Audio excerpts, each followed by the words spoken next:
안녕하세요. 제가 요즘에 듀피젠트를 투여받고 있는데요.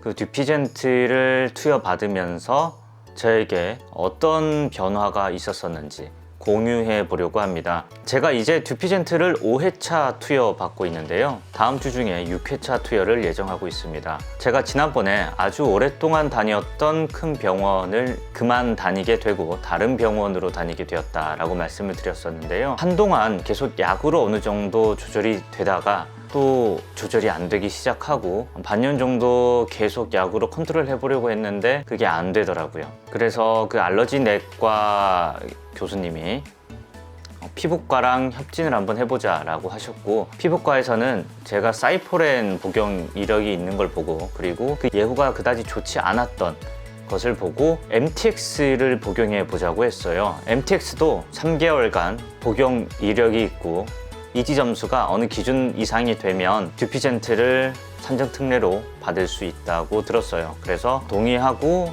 진행을 해 봤습니다. MTX는 혈압은 올리지 않더라고요. 우선 그걸 먹었을 때 어느 정도 완화되는 것은 느꼈지만 그렇다고 극적으로 좋아지지는 않더라고요. 그것도 한동안 먹다가 또 처음에는 어느 정도 좋아지다가 또 다시 나빠지는 걸 느꼈고, 결국 그 시간이 지난 뒤에는 피부과 교수님도 듀피젠트를 산정 특례 받을 수 있을 것 같다 라고 말씀 주시고는 인정받게 되었습니다. 이제 5회차를 투여받게 되었고요. 회차별로 증상이 좀 더 나왔다가 들어갔다가 하는 정도는 있었지만 처음 1회차 2대를 한꺼번에 맞거든요. 저는 배에다 맞는데 그 주사 2대를 한꺼번에 맞고 나서 플라시보일지도 모르겠는데 피부가 좀 부드러워지는 느낌을 받았어요. 그리고 뭔가 좀 덜 간지러운 것 같다는 느낌을 받았었는데 눈썹 밑에 그리고 입술 윗부분이 빨갛게 달아오르고 다른 부분은 확 가라앉는 걸 느꼈어요. 흉터도 상당 부분 줄어드는 걸 느꼈고요. 몸 이런 부분의 특정 부위를 제외하고서는 많은 부분이 가라앉는 걸 느꼈습니다. 귀나 사타구니 부분에 갈라졌던 부분이 좀 더 심하게 갈라지고 찢어지다시피 했었거든요. 근데 그 부분을 제외하고서는 간지럼증도 100이 이전에 간지러웠었다면 듀피젠트 맞고 나서는 20에서 30 정도로 줄었습니다. 정말 살맛 나더라고요. 운동도 할 수 있고, 운동했을 때 땀이 나도 그렇게까지 예전처럼 막 괴로워하지 않아도 어느 정도만 참으면 운동을 계속 할 수 있게 되는 그런 컨디션을 유지할 수가 있었어요. 2주 간격으로 맞으면서 계속 증상을 이어갔었는데요. 좀 특이할 점으로는 발이나 손 이런 부분이 피부가 뒤집어지더라고요. 동그랗게 뭔가 발진이 일어나면서 다 뒤집어졌어요. 그리고 발도 마찬가지고요. 그래서 하얗게 딱지가 지금 각질이 일어나 있는 상태인데 이런 부분은 어쩔 수 없고 우선은 로션을 잘 발라야 된다고 하시더라고요. 그리고 좀 특이하게도 이렇게 듀피젠트를 맞고 나서 일어나는 피부 증상들에는 굳이 스테로이드를 추천하진 않으시고 후시딘이나 프로토픽을 추천하더라고요. 프로토픽 같은 경우에는 장기적으로 좀 더 좋을 수 있으나 좀 화끈하고 따갑고 아니면 이런 베인 것 같은 상처에는 후시딘을 바르는 것도 좋다고 했었습니다. 간혹 이 듀피젠트를 맞고 나서도 원래 100이 간지러웠었다면 60에서 70 정도로 간지러워지는 경우도 간혹 있어요. 특히 환절기나 아니면 감기 같은 거 걸렸을 때 아니면 비염 같은 게 올라왔을 때는 그 정도로 간지러움을 간혹 느끼기는 했는데요. 확실히 피부 결은 부드러워지고 어느 정도 이 증상이 완화되는 걸 느꼈고요. 저희 가족들도 저도 사는 데 있어서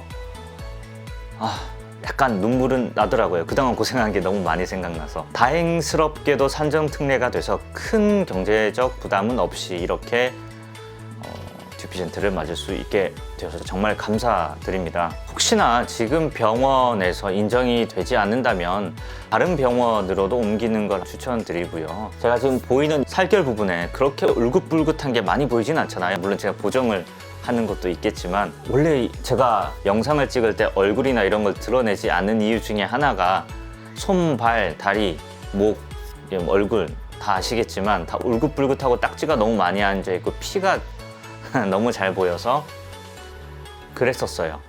근데 이제 어느 정도는 살짝은 드러내도 그렇게까지 심해 보이지는 않는다는, 이렇게 조명만 조금만 비춰도 심해 보이지 않는다는 그런 점이 절 더 신나게 하고 있습니다. 우선 듀피젠트는 장기적인 투여에 있어서 어떤 부작용이 보고되어 있지는 않다고 해서 저도 좀 안심하고 맞고 있고요. 지속적으로 정보를 찾아보곤 있습니다. 간지럽긴 합니다. 아주 안 간지럽지는 않아요. 듀피젠트를 맞는다고 해서 100에서 0 정도로 줄어드는 일은 없는 것 같아요. 의사 선생님 말로는 드라마틱한 효과를 보는 사람들도 있긴 하지만 그렇게까지 드라마틱한 사람들은 그렇게 많지 않다고는 하더라고요. 그래서 어느 정도의 증상 경감, 이 증상 경감만으로도 살맛이 많이 난다. 그 정도의 기대로 듀피젠트를 맞았으면 좋겠습니다. 혹여나 이 한 대에 70 몇만 원 하는 비용을 감당하고 맞을 때 어떤 기대값이 있느냐가 정말 중요하잖아요. 내가 이 듀피젠트를 맞음으로써 인생에서 간지러움을 없애버리겠다. 나는 다시 아토피라는 걸 겪고 싶지 않다. 라고 해서 맞는 건 좀 너무 기대를 크게 잡고 있을 수 있다는 거 말씀드려요.